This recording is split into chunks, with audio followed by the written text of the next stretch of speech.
We're the travel agents coming to you with tips, tricks, interviews, and voyages by cruise. The travel agents bringing you the latest travel news. Hey, I'm Brian. And I'm Will. We're your hosts for the Travel Agents Podcast. Today, I am so excited, Will, to talk to you and our audience about my trip to Peru. I'm excited to hear about it, man. I love Peru. I've been interested in order to go for a really long time. I've never been, but it's very high on my bucket list, so I had to live vicariously through you. So I'm excited to hear all about your trip. I want to do the episode a little bit different today. I'm just going to go right into a little bit of the intro, why I chose Peru, as well as kind of how it works, and then we'll get into our defining words. Okay, yeah. So I've been wanting to do an adventure trip with my buddy Steve for quite some time. We've had this idea of this trip to Southeast Asia or South Korea or Japan. It's that whole region. We've had this idea to go there for the past 4 years. Yeah, I remember you talking about that. Never happened. So it was going to happen this December of 2023, but he couldn't get off work. He could only get off work for 8 days, so it had to be something quick. Southeast Asia is too tough just to do in 8 days. Had to do something quicker. I talked him into Peru, and I booked he and I on a small group adventure tour with my favorite small group adventure tour company, G Adventures. Not sponsored, but yes, we love G Adventures. This will be my third trip with G Adventures. You remember I've done I did Argentina and Chile with them. And then also shout out to our India podcast. That was my other trip. And this was my third trip. So Steve, I'm going to interject here real quick and just kind of give a good lay of the land as what G Adventures in. Again, not sponsored. We're travel agents, so we know a lot about these companies. But G Adventures is going to be really perfect for you 18 to 30-year-olds. But that doesn't mean that you have to fit within that age range in order to go to G Adventures. Yes, because they have different travel styles. Mm-hmm. Your travel agent can help you determine the travel style that's good for you. This particular one I booked for Steve and I was indeed, Will, for 18 to 30-something-year-olds. Yeah. So, and also what really separates G Adventures from the other tour operators is that they are, how do they coin it? Eco-friendly or... and sustainable tourism. Yeah. So they're sustainable tourism. You're going to do something that's going to be relevant to their culture. Yes. Like going to a local family's house, having a meal with them, something that's a little bit off the beaten path, kind of makes G Adventures a little bit more unique.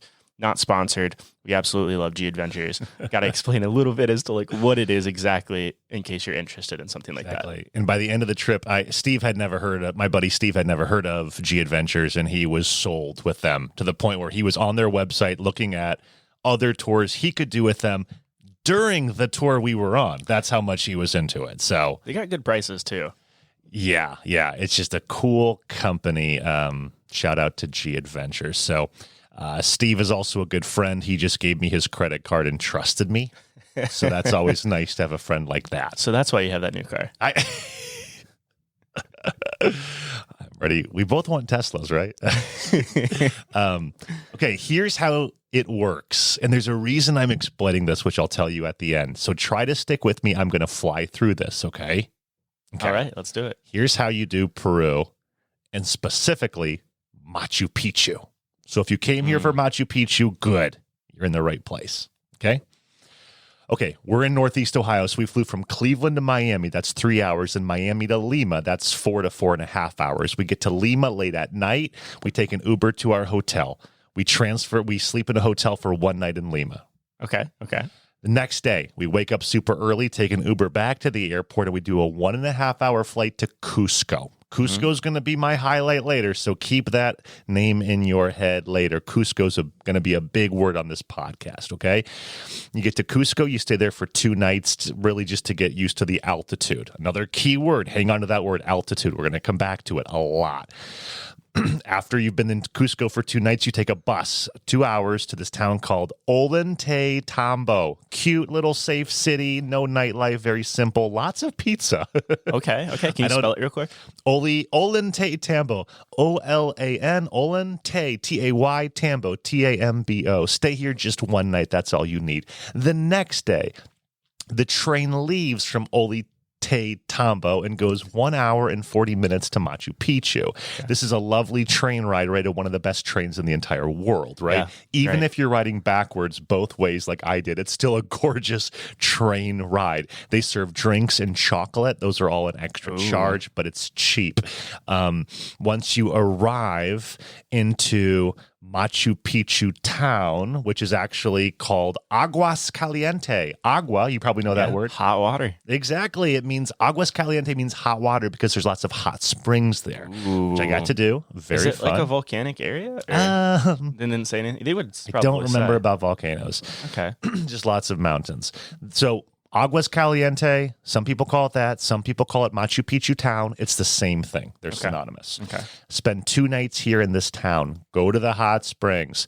At the hot springs, there's a cold pool, which is 57 degrees. We did a challenge to see if we could stay in it for 30 seconds. I did it for 30 seconds. People did it for like 60. I got out after 30. You got to train for it. They have 3 warm pools, which are like 100 degrees, 99 degrees, and 98 degrees. I'm like, do you really need 3 different, different that's degrees? Not that 1 degree big is of a very deal, important. but it's what they wanted to do. Let's see.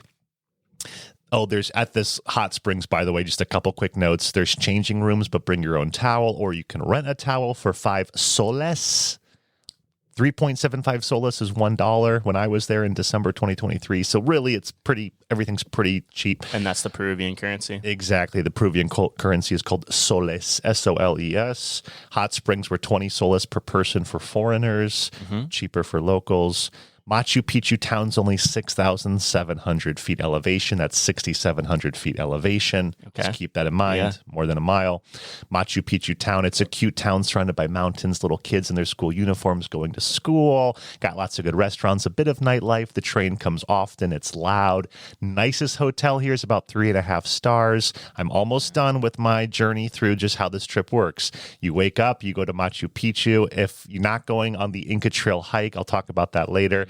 You're going to take a bus up a 25-minute windy road with switchbacks and amazing views and steep cliff drop-offs. And you're thinking, if the brakes on this bus goes out, we're all dead because there's no guardrails, right? That they don't exist. So it's better just to close your eyes or just look down at the ground or just, don't look off the bus windows because it's like a drop to your death. Okay. Then you get up to Machu Picchu, and that's the highlight. A huge highlight of this trip, Will, is Machu Picchu. It's this ancient town built on a mountain. The mountain is called Machu Picchu, but the little town on it, we don't have a name for it, so they just call it Machu Picchu. I'm going to see Machu Picchu. If you say I'm going to see Machu Picchu, what you're really saying is I'm going to see this mountain. Okay. Yeah. Now, the treat is at the top of this mountain, these ancient people built this town up there. Live in and serve their gods and whatever, do sacrifices. You mean the aliens built it? Dude, it's so impressive, like how they did it. Yeah, it's incredible. It's one of those things where I'm like, oh, how on earth did you guys? It's like the Romans. Like, how did you guys know to do this? Yeah, because some of the rocks are like 500 tons, and they are pulling them up this giant. I mean, literally the Andes Mountains, and they even made it because there's so much rain up there. And it would just flood this little town they built. They made it so it was like rock, gravel, smaller gravel, grass, grain. I don't know. It's like underneath every. So kind of like a filtration system almost. Okay, so it can't flood even. Interesting. Just incredible how they built it. Incredible ingenuity. Yeah. And then after you've done this whole thing, you do it all the way back. Nice. Okay, why did I tell you that whole thing? Because here's kind of what I'm in summary of how Machu Picchu in Peru works. It's logistically challenging. Yeah. It's not a relaxed vacation. It's an adventure. South America as a whole, for the most part, right, pretty logistically challenging because of the Andes Mountains and great point, and the flights, and of course the Amazon as well. Yes, so you have these two really interesting territories that makes travel both on land and in air a little bit difficult. Yes. So when I'm not when you're not sick of altitude sickness and when your back isn't drenched in sweat because of the humidity and all the hiking you're doing, and when you're not waiting at a train station or bus station for the correct bus or train and just riding kind of clenching your abs because you're looking off a steep cliff drop off to your death, there might be a little bit of relaxation built in at night or something like that. But usually you're ready to go to bed by 9 p.m. because you're exhausted. Yeah, exhausted. So what's the weather like, let's say in Agua Caliente and then at the top of Machu Picchu? Is there a pretty big gap? Because I typically see people that are more often than not like dressed in lighter clothes at the top of Machu Picchu. I never see like parkas or anything. Is it too extreme, or would you say it's pretty moderate in terms of like a climate change? Yeah, that's a great point. I would say at the top of every time I was at Machu Picchu, which was twice, I was in a t-shirt, but I had just trekked it. Yeah, so you're going to be I was hot. super hot. Yeah. And Aguas Caliente town, I had a light jacket on. Okay. Yeah. I mean, I would imagine like being up in the Andes is going to be pretty cold. Yeah. In comparison to being in Lima or even Cusco. True. Okay. Yeah. Okay. So I really want to talk to you more about Machu Picchu and altitude sickness. So let's get into our defining words. Let's do it. Here's a few words to help you. Here's our defining words. Here's our defining words. When I came back from Machu Picchu in Peru, everyone always says, how's your trip? And I've learned they don't really want to know your trip, right? Like if I gave them even a 2-minute spiel, it would be too much. Their eyes would glaze over. Yeah. So I've learned, give them one nugget, just one little nugget. And that's usually enough. And they're like, oh, that's cool. If they want more, they'll ask, and then you can open up more. That makes sense. The nugget I give when they say, tell us one thing about Machu Picchu in Peru, I say, of course. Oh, yeah, it was beautiful. It really was. It was incredible. But the altitude. That's my first defining word, altitude. I had no idea how much altitude influences your trip and overall health on a trip like this, right? Yeah. The altitude in Cusco, my favorite city, Cusco in Peru, definitely my favorite. Yeah. But the altitude is serious. When you arrive, you fly into Lima, which is at sea level, right? So it doesn't feel weird at all. It feels totally normal. There's a beach, right, in Lima? In Lima, I believe there are beaches because it's on the coast, right? Yeah. But I did not go. I was in the city. Sure. You weren't there long. Then the next day I fly to Cusco. Cusco's 11,000 feet in the air. So if you think Denver's high, the mile-high city, this is twice that. We're 2 miles. Incredible. We're 2 miles in the air, right? I step off the plane, and like literally, I take the step from the plane onto the jet bridge. Yeah. And I'm walking down the jet bridge, and I turn to my buddy Steve, and I'm like, my heart's pounding. What's going on? You can breathe, like you're trying to breathe, and you feel like you're not getting air. You can't get enough oxygen because the oxygen is thinner up there, right? Yeah. It is the weirdest feeling, and then you start to get like really kind of nervous, right? Because you're like, wow, what am I supposed to do here? And so then you're really, really focused on your breathing, and I'm like, is this better or is this worse for me? Right? Interesting. Okay. So I'm taking these long draws of breath and just trying to kind of walk slowly. And I'm like, what's going on? I know there are people that take like oxygen tanks with them. Wow. Yeah. And like even when you sleep, have the oxygen tank so that you would don't make sense. freak out or I guess maybe die probably in some people. Like they're going to need the oxygen tanks. Obviously, there are people at sea level that need oxygen tanks. So now the good news is lots of pharmacies in Cusco. Every pharmacy. They all sell the same thing. It's these, and it was like $3 or $4. Okay. Actually, someone else on my tour bought it for me, so I don't know how much it was. He said it was very cheap, a couple bucks, so I trust him. It was like these green pills called altitude sickness tablets. Okay. And you take 3 times a day, you take 2 of them. So that's 6 pills a day. Mm-hmm. So that first day I started, and I did well. Okay. Because of these pills. I truly believe it was because of these pills. I did have my buddy, who's a nurse anesthetist, Steve, look at the ingredients. What's the word? Ingredients? Sure. Yeah. Let's just call them active ingredient, whatever. Yeah. And he was like, I don't recommend this. But it didn't translate well. When you're using Google Translate to take a picture of it, and then it tells you, it even said cat. Something. A little bit of cat.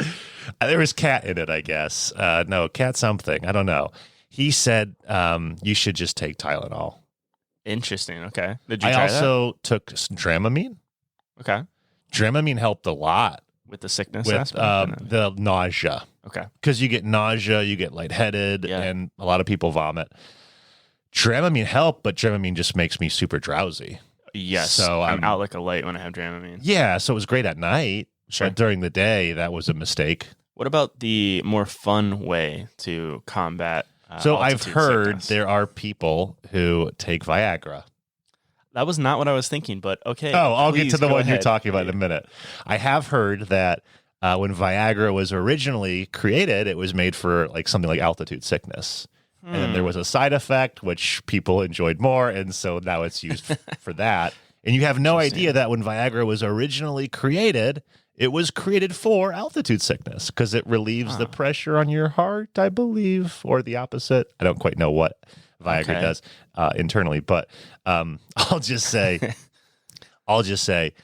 I think that's kind of a funny side story that That is people funny. would take that. I don't know how it works as far as if it's effective. Okay, but what I was going to say was coca leaves. Yeah, that was a big part of my trip. I had never heard of this.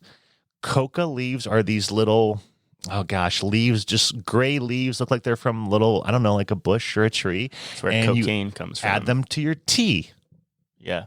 So every hotel I was at had this for free in the lobby. That's Hot water, tea bags. So I'd get my hot water. I put the tea bag in. I would grab 2, 3, 4 coca leaves and add them in.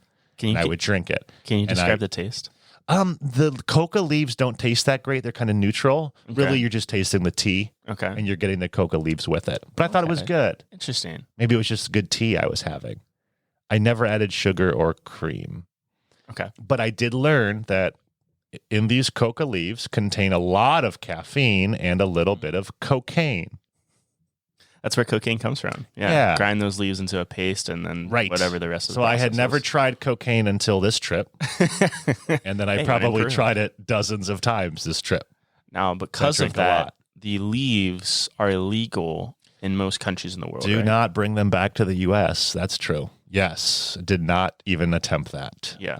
So that's a big. They also don't say do that. don't do a drug test within 24 hours of drinking coca tea. Do you have to? I would imagine you would. Okay, for those who are going to Peru, maybe let your employers know you're going to Peru, and explain the coca leaf situation. I did guess. not get high even in the slightest bit. I did feel like I had had a lot of caffeine. Sure. Yeah. The caffeine was noticeable, like I was awake. No, did not get high. Yeah. Okay. Cool. Good to know. Good to I thought know. it was great, and I think it really helped a lot. With that said, with the altitude, we had 3 people in our group go to the emergency room Oh at a wow! local hospital. Just because of the sickness. Yes, and in the 14 in our group, I think 8 of the people in our group got pretty violently sick. Wow. And you Even guys were all in projectile that- vomiting Really? because of the altitude. Oh my gosh! And you guys are all in your probably 30s, 20s. Everyone in the group, Steve and I were the oldest at 35. Everyone else was younger. Okay, that's incredible because usually younger are going to be pretty resilient with that kind of stuff. Thought so. The ones that went to the emergency room, was it just because of lack of oxygen that they were really feeling, or was it more so the nausea? Do you know? The one had like a bronchial thing. Okay. I don't know. Yeah. So the altitude sickness is obviously a big component to going Right. to Peru. Yes. Not so much with Lima. You don't have to worry about that with Lima, but anything going into the Andes. So when you're going to Cusco or you're going or interested in going to Mount Machu Picchu or the Rainbow Mountains, which we're going to talk more about those little locations as well, altitude sickness is going to be a big factor in planning your trip to Peru. Mm-hmm. Are there other ways to prepare yourself for altitude sickness outside of medication? I wonder if it's. Oh, no.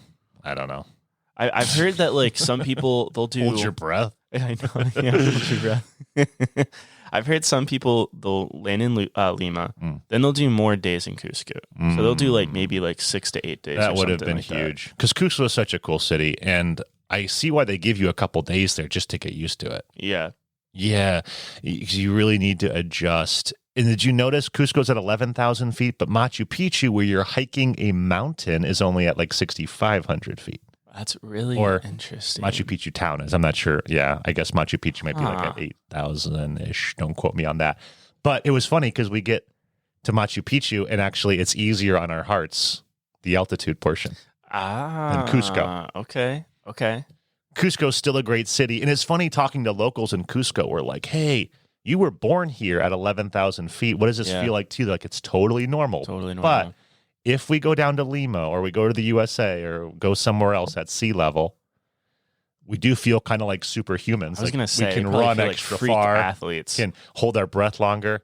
And they say, when we come back to Cusco, even though we were born in Cusco or we're locals or we've lived here for 20 years, when we come back to Cusco, it's like we're starting all over again. That's we incredible. feel the difficulty of breathing. That's incredible. Isn't that nuts? That's incredible. Yeah. Not to go on like a side trail, Go ahead. but the tallest town in the world, or the town that's at the highest elevation in the world, is in Peru.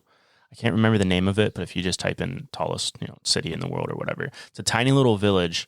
They don't have a hospital. They have like a little clinic, and it's built for these mining operations. Nice. And you have a population of I want to say 15,000 people. Yeah. And they bring in so many miners constantly. MINOR? Wait, hold on. Miners or miners? Sorry. People who mining for minerals. Got it. And so there's just a constant new set of people coming in, and this town is even higher than Cusco. Wow. So for new people, a lot of times if you were to visit it as a tourist, which is not recommended because it's a pretty dangerous town for crime, as well as the high altitude. Sure. People are bringing in oxygen tanks, young, fit, 20-year-olds bringing in oxygen tanks and have to wear the oxygen tanks while they sleep because the town is so high up. Altitude sickness is crazy. That's serious. Yeah. Yeah. Let's get to another fun defining word of Machu Picchu. So Machu Picchu is the town on top of the mountain. Yes. I don't know the history of it. I kind of, you don't do well in history. I don't do well. Yeah. If you give me a little nugget, I find that interesting. Yeah. Like how they made the filtration system, I found that interesting. That is but really I can't interesting. explain it. How on earth they drug these giant stones up this mountain, I don't get it. That's why you have conspiracy theories that aliens did it. That's how crazy it is. Yeah.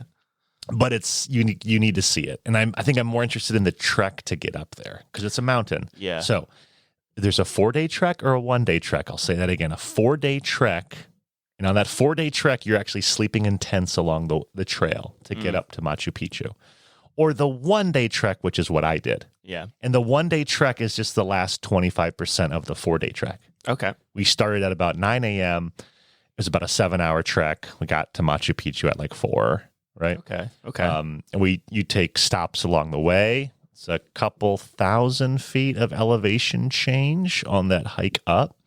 It's you just take a the train? last 11 kilometers. So, good question. The train from Ollantaytambo to Machu Picchu, an hour and 40 minutes, it dropped us off. Everyone who wanted to do the trek, it dropped us off at that last 25% of the trail. So it looks like the train is making a stop at a very random point in the woods, and they're letting off about 25% of the train. Those are the crazy funny. people who want to do the trek. Yeah. The rest of the people just continue on to Machu Picchu town and go to their hotel. Okay. So me and those doing the trek, we had our backpacks, our packed lunch, which was included, our boxed lunch, which is actually delicious. It was almost like a Asian salmon rice sushi type lunch. It was great. Oh, okay. Yeah, I loved it. Anyways, we also were packed with our water. Steve had 3 medium-sized water bottles. I had 2 water bottles plus a Gatorade. That was perfect. Yeah. We also had plenty of snacks that we had bought the night before. And G Adventures hooked us up with additional snacks. Lots of stops along the way. We had a guide in front and in back. I stayed in the back. Steve stayed in the front with that guide. I was in the back with the guide who didn't speak English that well. So I got to practice my Spanish. Hey, you love this practice. I loved it. Yes. And by that time I was feeling good. Okay, I've already been here in Peru for 4 days. I'm doing okay with the altitude sickness. I'm taking my pills. And I'm at Machu Picchu, which is the beginning, which is 6,500 feet as opposed to Cusco. So I'm actually feeling a little bit better. Okay. I even wore jeans on the hike. Everyone's like, why the heck did you bring jeans? Yeah, what are you, a psycho? I think so. And I did fine. My back was drip, and all the pictures are like, hey, do a picture where you face the mountain. We'll take a picture of you from behind. My back is dripping of sweat. I'm like, I don't like these pictures. Photoshop. But the humidity, yes, We please. can save it. That would be nice. But the whole hike is incredible, Will. There's gorgeous mountains. I will say we were a little bit nervous because of the fog, right? There's just a lot of fog. Yeah, that's right. You never know. Yes, and then as we were hiking, the fog starts to lift. That's incredible. So all these pictures on blessing. Instagram of people at Machu Picchu, they're at the top, and there's fog covering every bit of it. You can't see a Machu Picchu. darn You can't thing. see the city at all. What some of them will tell you then is, well, after 2 hours, the fog lifted and we could see it perfectly. But that's not as exciting. You don't they want would to wait rather there for 2 hours. That's yeah. a great point Just too. like- Right. There's a lot of people and clients who say like, hey, I'm going all the way to Machu Picchu. Am I going to get to see it? Because of course you want to see it. Let me ask the big man upstairs. There's a lot of me run pictures. by him real quick. A lot of pictures of people with fog in their Yeah. pictures. I would just say don't be too nervous. Go anyway. Yeah. And most tours, there's a couple opportunities to see it going in the morning and afternoon. And I would say there's probably going to be a point where you're going to get to see it Okay. because the fog moves.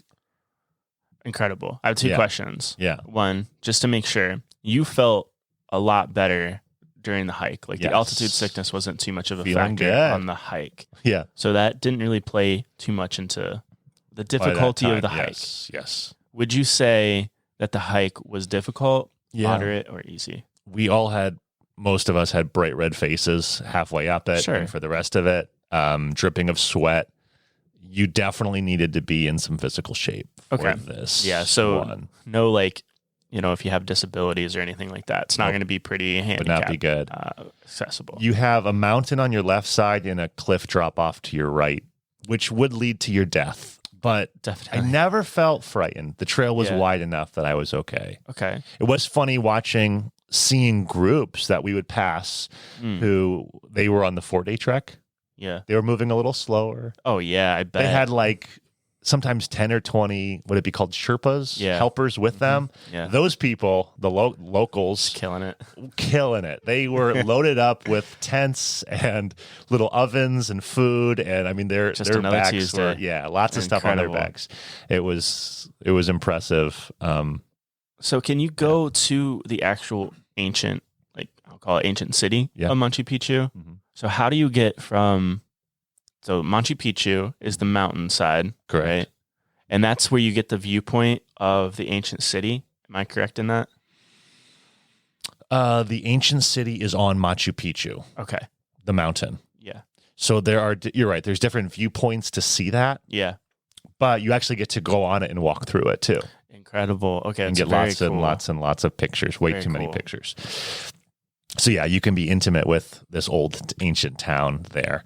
I'm gonna do like a little snapshot on the history of Machu Picchu. Please. Not an expert by any means, but from what I can recollect, is that it was built by the Incan civilization, Yes, Incas. which is one of the big major civilizations in South America. You got the Mayans, the Aztecs, and the Incans. Incans are going to be really prevalent in Peru and the Andes region. So you have that. And two, this Machu Picchu didn't just get discovered until like the 20s, 30s, or 40s. Did they say anything like about that? I don't remember. They had no idea the scope of some of these civilizations, specifically the scope of like the Incans. And in fact, like they're finding some civilizations on the Amazon, which is like completely sort of rewriting their viewpoint of like history in South America, because it's challenging like the viewpoint that there have only been these 3 major civilizations. There might be now a 4th. So they're still finding things in South America that's like totally changing their perspective or history in South America. And Machu Picchu was found in 1911 By a Yale University history lecturer. Yeah, so some of this stuff, like, it's incredible. Ancient, and very recently just been found. Yeah. Yeah. So when I went in December, weather was perfect. Very fortunate. That's another Some thing. Yeah. days we hear it's super hot and humid. Other days it's rainy, which makes the trail super strenuous. Other days the whole sky is cloudy and you can't really see anything or any mountains. Yeah. Hopefully it would lift, but not necessarily. But the trail was strenuous. I do want to be very clear. I would put it at that level. It wasn't like you can't do it, but it was strenuous. We stopped a lot and took breaks and drank a lot. Sure. Yeah. I was always staying hydrated. Our tour guides were very good with that. So you said December. Clear thing to make is that this is in South America. That's their summertime. Yes. When it comes to the underneath the equator, right? Southern hemisphere sort of thing. Mm-hmm. Yeah. It is in the Southern Hemisphere.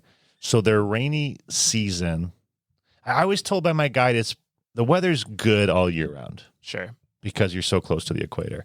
But the rainy season is from November through March. April starts the dry season, which is why so many of our clients do Machu Picchu in April. Sure. This is a good time. So I'm going in December, which is rainy.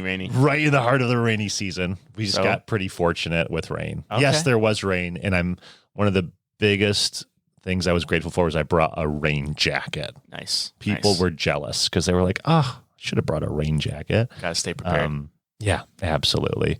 So weather was great. Let's see. Oh, yeah, I think so. You can choose to hike it or you can just take the bus up. Oh, okay. There's a bus, 25 minutes that gets you up to the town, where the ancient, that you can see the cool thing. I just think when you hike it, whether you do the 1 day or 4 day, I only did the 1 day hike. When you hike it, you really earn that view. Yeah, you come over this. I think they call it like Sunrise Point or something, and you get to look down on Machu Picchu. Incredible. And we all kind of screamed when we saw it. Yeah, the 9 people in our group who chose to hike it. It was that cool. Like, so jealous. And we couldn't stop smiling because it was just such a special moment. Yeah. So just last parts about Machu Picchu is that the creators of whoever made Machu Picchu, they were genius. They even knew how to stop the rain from drowning it, and pictures don't do it justice. So go to Machu Picchu. Whether you take the bus up or hike it, just go. It is one of the 7 wonders of the world. Yes, it is. That was a fact. Okay. Any more thoughts on Machu Picchu or questions? Or I think we covered it. Okay. There's still a lot to talk about with Peru. We've really only covered altitude sickness and Machu Picchu. So if we don't have any other thoughts on Machu Picchu, we should move on. Move on. My last high was Rainbow Mountain. This was something I didn't even know existed. I'd never heard of it. Maybe you haven't either, because it's kind of new. Okay. So in the year 2016, just 8 years ago, the snow melted on this mountain, causing the revelation of this gorgeous multicolored mountain, which looks like a rainbow. Okay. Yes. It's a 7-hour round trip drive from Cusco. So 3.5 hours there, 3.5 hours back. We stopped for breakfast on the way there. We stopped for lunch on the way back. It's 1,500 feet elevation hike. It's very, very steep at the last part, making it difficult for many people to do this. It's so much shorter than Machu Picchu, but because it was so steep, I was looking at Steve like, is this almost harder than the Machu Picchu? Like we were wondering, like it might have even been harder. Okay. Or almost as hard as the Machu Picchu. Did you have to go on all fours, or were you upright the entire time? Never went on all fours. But yeah, some things we learned. Hiking poles are a must. They had hiking poles for us. Oh, sure. 2 per person. And at first, like, we don't need these. This is stupid. Like, all right, I guess we'll take them. And then we were told, like, you're leaning on them, like, oh my gosh, how am I going to make? So hiking poles are a must. Nice. Yeah. Now, for people who struggle with mobility, you can pay 60 to 100 soles divided by 3.75. I don't know, 15 or $20. You can pay that to take a horse or motorcycle to the top. Wow. Yeah, they have a trail for motorcycles, and the horses go on the people trail. And then once you're at the top, you kind of have to just Google it. It's called Rainbow Mountain. It looks like, and the way the chemicals formed in these nice lines, you're looking at like this rainbow of a mountain. And when we first got up there, Will, I was so bummed because there was fog covering it, and you could kind of make it out, but you couldn't make it out. It was like you could only make it out because you had seen a picture of it, and I was so bummed, like, oh, what a waste of a day. Okay. And then after being up there for like 5 minutes, this wind came blew the fog that out. away. And it was right in front of us, so vibrant, so beautiful. So like the colors, like they popped at you of this mountain. And Okay. you're just like, oh my gosh, this is incredible. Super cool. I had no idea that this was even here. And I've heard mixed things about Rainbow Mountain, so it's cool Yeah. to hear a Yeah. positive opinion on it. it was very cool. I did a lot of jumping pictures the whole trip. Sure. You love a jumping picture. Had a lot, and thank God for live pictures, because no one can get it perfectly what you Yeah. want it, but the live picture lets you take it. Capture that moment a little bit better. Yeah. At the top, there were a lot of locals who had like, maybe they were dressed in traditional garb. You could give them a tip and get your picture with them. They had a guy with 2 camels, gave him $5, and our whole group got like 1,000 pictures with them. He was thrilled. They had people selling stuff, and like people selling coffee and tea and snacks up there. We had brought a lot of that though. Wow. Water Okay. and stuff. So we were good. So there's a whole market up there. I would say, yeah. Small kind one, of. but Right. And then getting down was easy because, okay. Sometimes I getting down on actually- those steep. yeah. Actually, with the tour guide, we were late and we jogged it. Nice. Okay. How are your toenails? Sometimes, those kind of hikes. They, So shout out to our America's Southwest Grand Canyon episode. Yeah. I knew, Will, to clip my toenails before an adventurous trip. okay, good. 'Cause those Yeah. downhill They can do a downhill number. portions Yep. really put a lot of strain on your toes. And if you have long toenails, it kills. Let's get into our highs. Let's do it, man. Sometimes things are good, sometimes they're bad too. It's highs, lows, coming to you. So obviously I mentioned Rainbow Mountain was awesome. Do it. I mentioned Machu Picchu. It's going to be a huge highlight of the trip. I really want to focus lastly on Cusco. Cusco, in my Nice. opinion, was the real gem of Peru. Lots of restaurants, markets, very safe. Uber was reliable and very cheap. And just to remind you, Cusco is 2 miles in the sky. It's high. So Yeah. be prepared. I have a question. Yeah. I feel like I heard this. Maybe you heard this while you were there, but I heard that it was sort of the Incan capital of their civilization. So that's why there's so much infrastructure. You have a lot of Incan ruins. Did you hear anything about that? Because I don't know if it's true or not. No, but yes, there were. Actually, that's a good point. There were these Incan ruins that I flew my drone over. Nice. I don't know if I was allowed Nice. to, but it was, I forget upset. what it was called, up on Cusco. It's like all these homes built onto this cliff. So anywhere you look, it's Okay. a really cool view. Like, wow, a mountain, but there's homes lined up. Like, how do people even live here? How do they get around? These tiny little streets built into the mountain, these tiny, everyone drives kind of small cars. I mean, you'd have to really be a strong knit community to make it work. Incredible. And it is. Okay. They're very communal people from what I heard.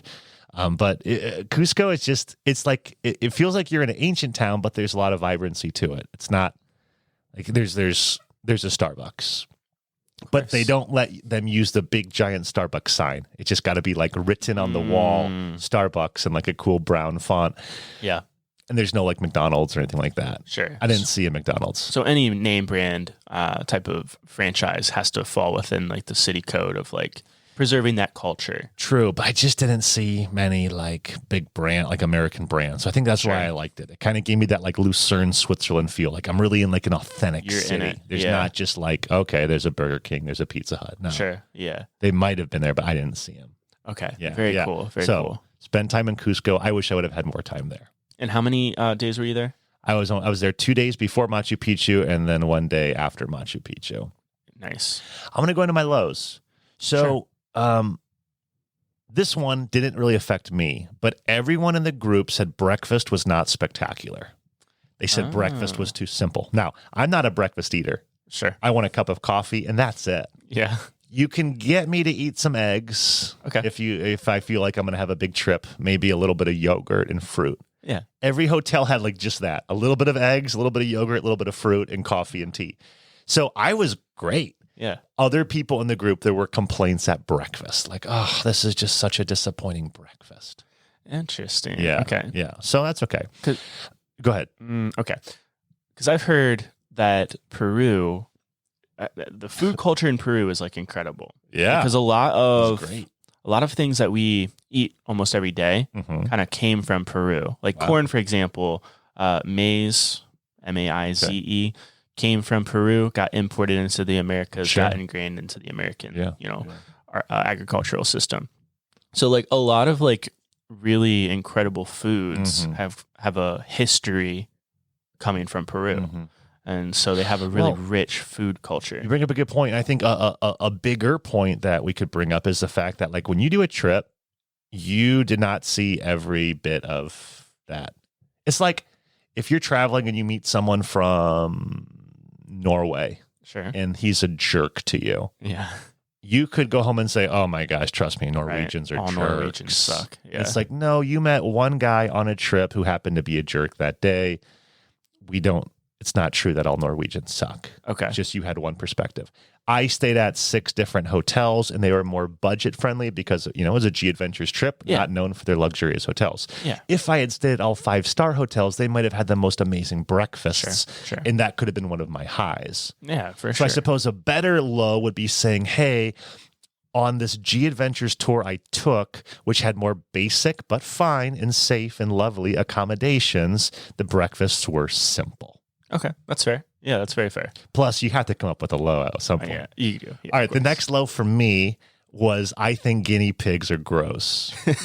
And I didn't try a guinea pig, right? Oh, they eat guinea pigs. They eat guinea pigs, and it's a luxury. We did see one in the wild running around, and they're like, "You guys think it's cute? We think it's dinner." That's incredible. When I was Hilarious. practicing my Spanish with the guy on the Machu Picchu trail, Yeah. he did speak English too, but he was happy to help me. I said to him, how?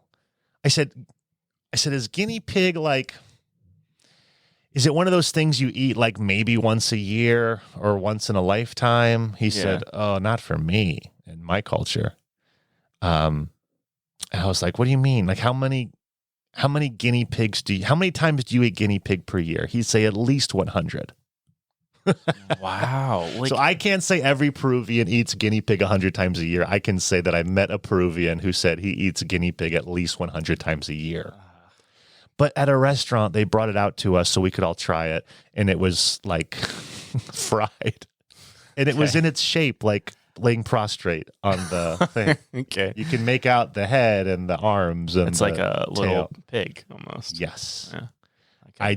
It actually, I was glad they brought it out at the end of the meal because I lost my appetite when I saw it. Sure. Yeah. Yeah. It can be Even jarring. thinking about it. Yeah. What did it taste like?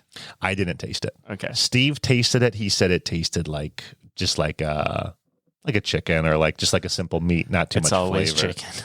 Yeah. And then as I alluded to earlier, my last low was just there's a lot of sweat in my photos, which I think is gross. Should have brought like a rag to at least, I don't know, or a fresh t-shirt to change into at the top of Machu Picchu. Got to get the Instagram pic. Yeah.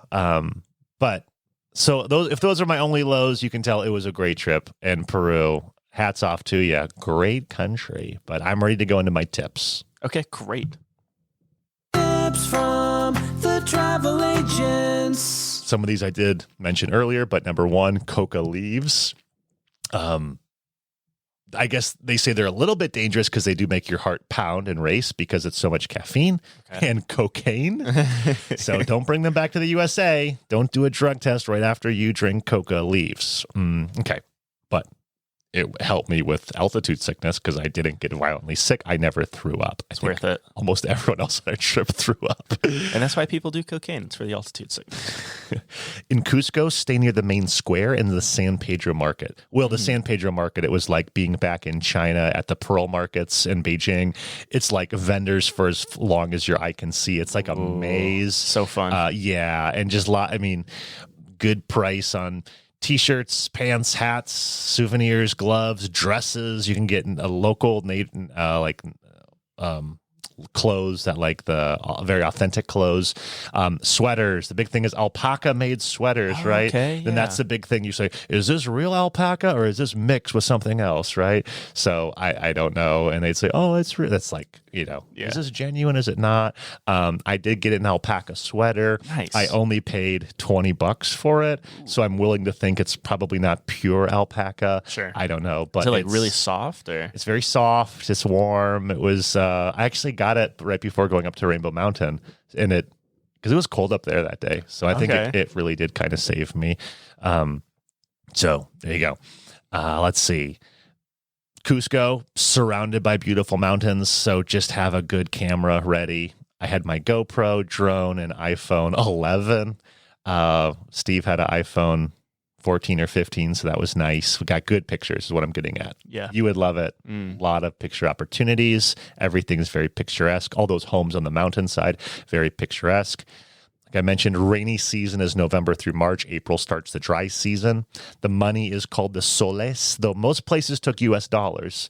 I noticed. That's good to know. When I was there in December of 2023, 3.75 soles was $1. So we would just kind of say 4, and that was easy. Yeah. Credit cards were widely accepted pretty much everywhere, including American Express. Hey, that was nice for me. Rare. And no one took Discover card, I noticed. That train ride, which remember, rated one of the most beautiful train rides in the world. Yeah. There was a restroom, a toilet on board the train, and it was fine. It was nice. It wasn't luxurious, but it was nice. Sure. Yeah. It wasn't like. Use it. Nice. And use it during the trip, because what happens is once you get off into Machu Picchu, there's just no place to use the restroom. Right. That's not true. At the visitor center, you can pay 2 soles and use the restroom. But then once you go up, you're done. So what I'm getting at is, here's a tip. Use the restroom on the train.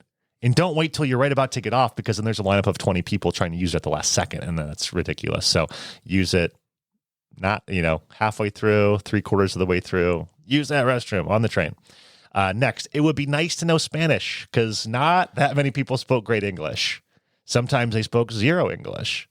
And if you suck at Spanish, you just would need to have a guide. You really would. Sure. I just don't know what you'd do without it. So you struggled in Cusco. You struggled in climbing in Machu Picchu, interacting with like the vendors at like Rainbow Mountain, things like that. Very, very little English. Okay.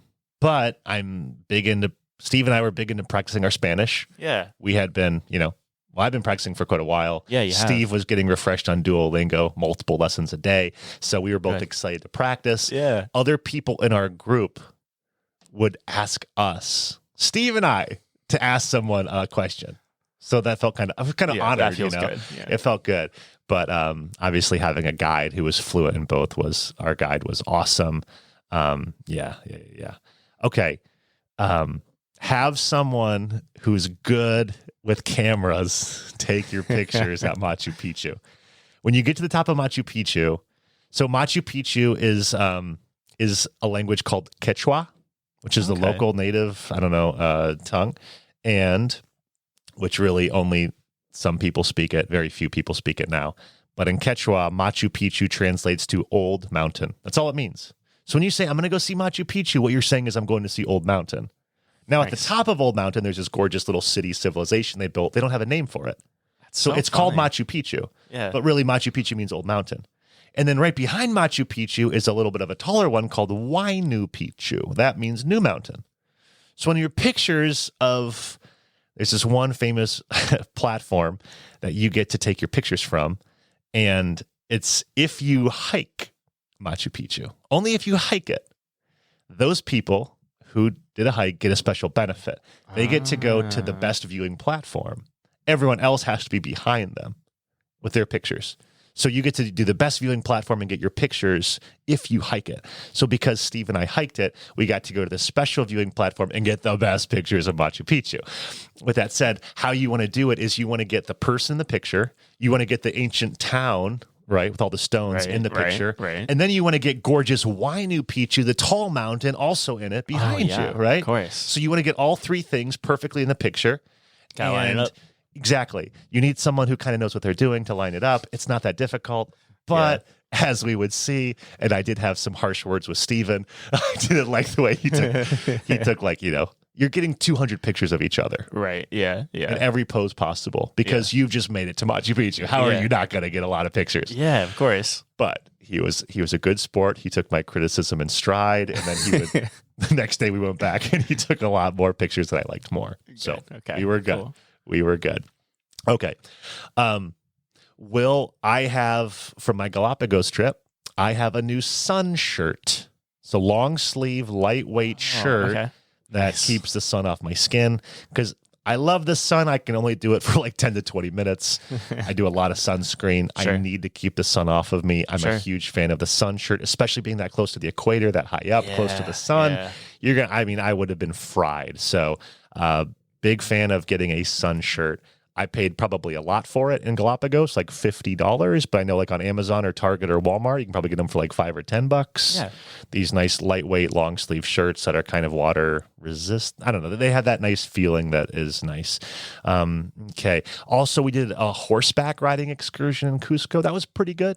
So if you get the opportunity to do the horseback riding, I'm not a huge fan of like horseback riding, but it was pretty good. In my opinion, we're like, okay, this is kind of different. Get some views, cool views on horses and stuff like that. I know some people are really into horses, so definitely do it.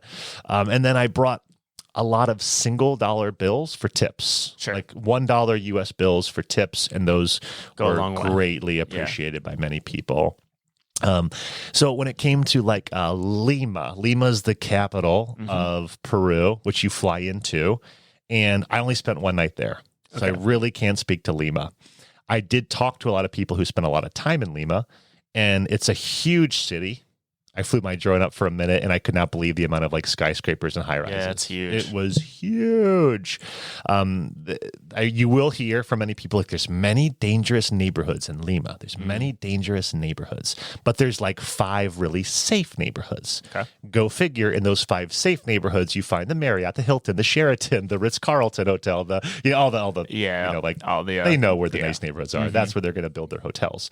So Steve and I, for that first night, we stayed at like a Hyatt hotel. It was in one of the safe neighborhoods. In the morning, we walked out of the hotel, and there is a very friendly police officer at this corner, a police officer at this corner, a police officer at this. It was like, oh my gosh, wow, you've really kept this neighborhood safe. Right? Yeah. So you can kind of get an idea of where the safe neighborhoods. Miraflores is one of those safe neighborhoods, for example, but there's like 5 of them. But from what I've heard, there's great museums, there's great food, there's a club scene. We met 2 girls who did one of the Lima food tours. They said it was one of the highlights of their trip. So like I said, food, big thing. So I would like to see more of Lima, but I just I can't really speak to it. So if you came here for Lima, I don't have much to say. Okay. Also worth noting, like we can't cover everything that Peru has to offer, but one of the other big sites of it, and don't laugh, Lake Titicaca, yes, that's what it's called, Lake Titicaca, is on the border of Peru and Bolivia. Yep. A lot of really cool stuff you can do around that area as well. And if you'd like, what you could do, you could combine Peru and Bolivia in one trip, see Lake Titicaca, go over to the border of Bolivia, visit La Paz, the capital of Bolivia, and see some of the salt flats there in Bolivia. That's some things that people like to do is combine Bolivia and Peru into one trip so they can do Machu Picchu, do Cusco, do La Paz, as well as do one of the famous salt flats in Bolivia. So that's something to keep in mind as well. But keep Lake Titicaca in the back of your mind if you're looking to go to Peru as well. I should have done it. But Let's go to our standby items. Let's do it.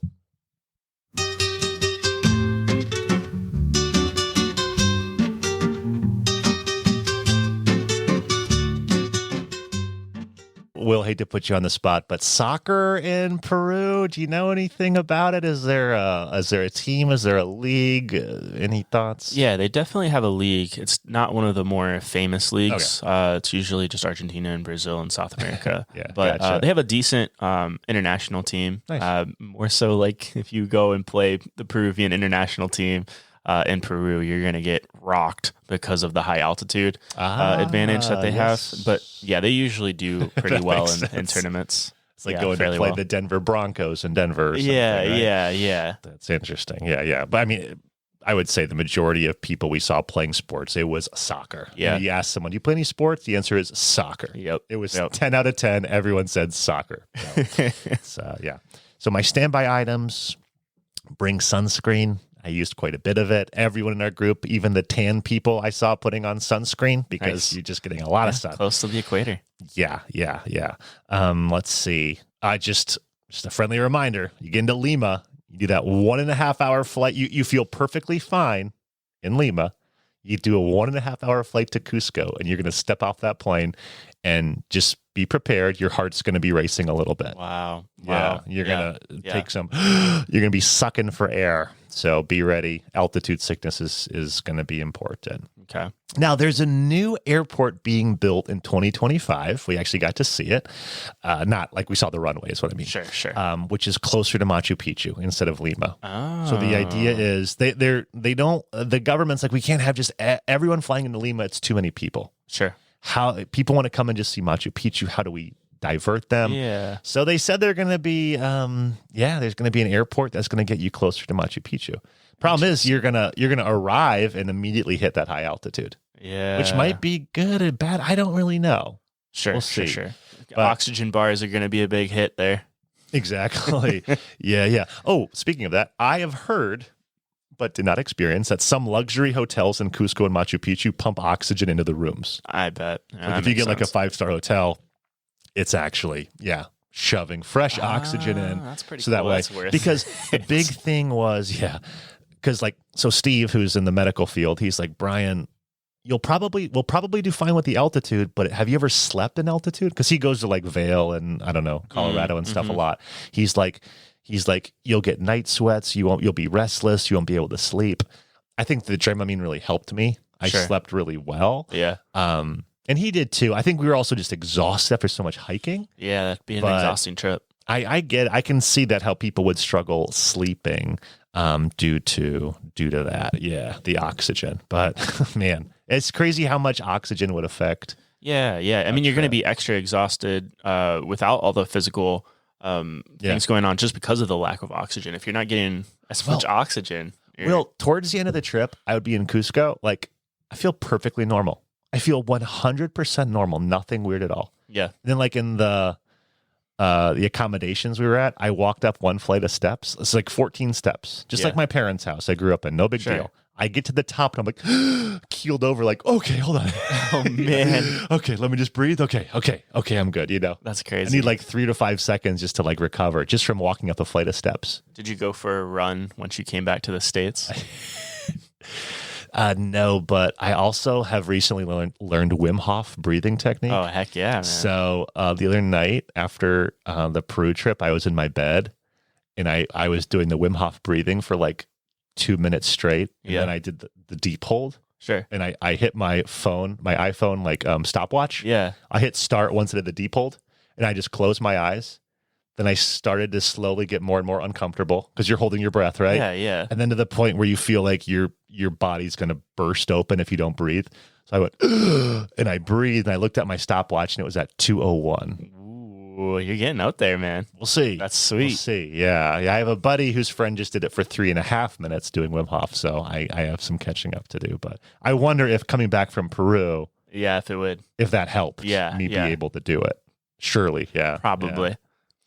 In Cusco, the water would often shut off at night in the hotel. Oh, okay. That was tough when you wake up to go to the bathroom, then you go to like wash your hands or flush, and you can't. So that they say that's typical. There was signage saying like, listen, at this hotel, we will always have a place where you can get water, but it's very common in the middle of the night that we turn off the water. I wonder if it's because of the elevation and like not being able to get water. Yeah, I would up imagine there it'd or be pretty something. difficult to get water up there. But I don't know why. If it just water was tough. I mentioned the native language is Quechua. So not many people speak it, but if you learned how to say like thank you, I already forget. Steve wrote it down on his iPhone, which was smart. Mm-hmm. So when we met someone who spoke Quechua, Steve would say it, and then he'd get like a huge smile. Huge discount. No, I'm kidding. When you're American, you got to put discounts aside. You're just not thinking of. And I'm okay with that. Llamas and alpacas. If you're going to Peru to see llamas and alpacas, you will not be disappointed. You will get your fix. There is with G Adventures, we went to a farm with alpaca. To be honest, I would forget they gave us whole spiel like, this is llama. And if you're listening to the audio podcast, I'm holding my fingers in like a rock star thing. Yeah. Is this? And it looks like a llama. There was one where it was like, this is alpaca. Or it was one of the opposite. I forget which one was which, but everyone wanted the alpaca sweaters. I remember that. I don't remember hearing about llama sweaters, llama material. It might be. Okay. Probably is. Okay. But everybody wanted the alpaca sweater. Sure. Okay. Yeah.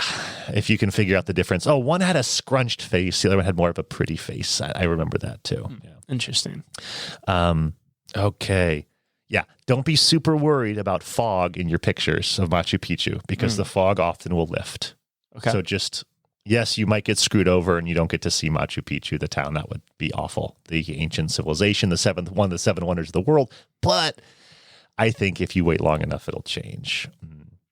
And then next, I remember that whole spiel I gave at the beginning with how logistically challenging it was. Yeah. I just think it's too difficult to do solo unless you're really adventurous and you speak good Spanish. Okay. Because you're going to have to be asking a lot of questions. How do I get here? How do I get there? What's this part? What's that? And how do I get this ticket and this very specific entrance time and all these kind of things?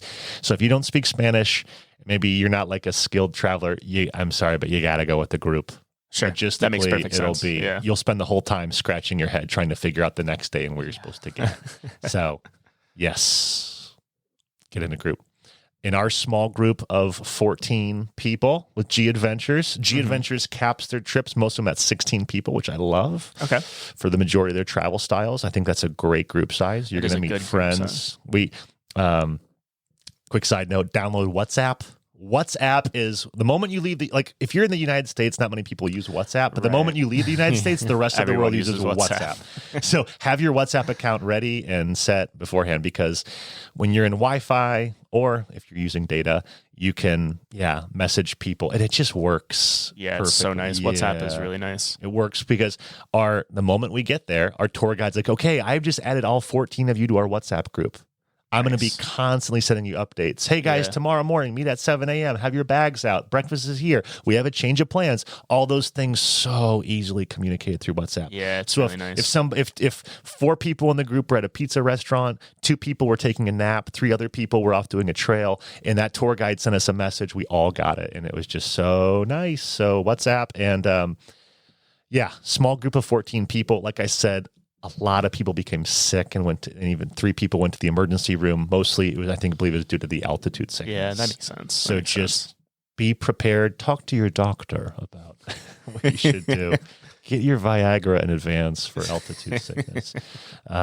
Big fan of G Adventures. Shout out to them. Could not be more grateful that they are doing what they're doing. I think forever I'll be a fan of G Adventures. Yeah. I'll continue recommending them to clients. And Will, I think I'm on to my last little tidbit, which is just a fun way to end. I'm very grateful to my friend Steve. He's a good friend. He also happens to have a good job. And so on the flights coming home leave Lima at like 10 p.m., 11 p.m., or midnight. Okay. 10, 11, or midnight. 1 a.m. or 2 a.m. Yeah. I've even seen a 4 a.m. that goes to Colombia, but wow. What I'm getting at is it's after you've just done that much hiking, you're that physically exhausted. Yeah. And your body's more tired than you think because you've been running on a lot of adrenaline and excitement, right? So your body is exhausted. And now you're about to get on a flight. We flew from Lima to New York, 8 hours. So he said, Brian, I'm going to upgrade us to first class. We got the lie flat beds on United Airlines. Nice. So it's one of those things where after 8 hours, you don't even want to get off. You're like, I want to keep sleeping. Yeah. So, Stephen, thank you for a great experience, for being a great travel partner, and also for upgrading us to first class on the flight home. That was much appreciated. Well, Will, how do you feel like, did we do Peru justice today? I mean, I've been wanting to go to Peru for so bad, for so long, for so bad. That did not help. Okay. So you did a good job. Cool. Well, it's a place you can see and do so much in just a week, you know? Yeah. Just 7 or 8 days. So it's a great option if you're looking for an adventure and to not go super, super far. Yeah, absolutely. Yeah. Well, cool, man. Thanks so much for sharing. I hope you guys enjoyed. And if you have any questions about Peru, don't hesitate to reach out to us. We'd be happy to answer any questions you guys might have. Travel agents signing off. Travel agents, that's the end of our show. Make sure to comment and subscribe before you go. We're the travel agents. Thanks for listening. Now book your trip, pack your bags, and do some traveling.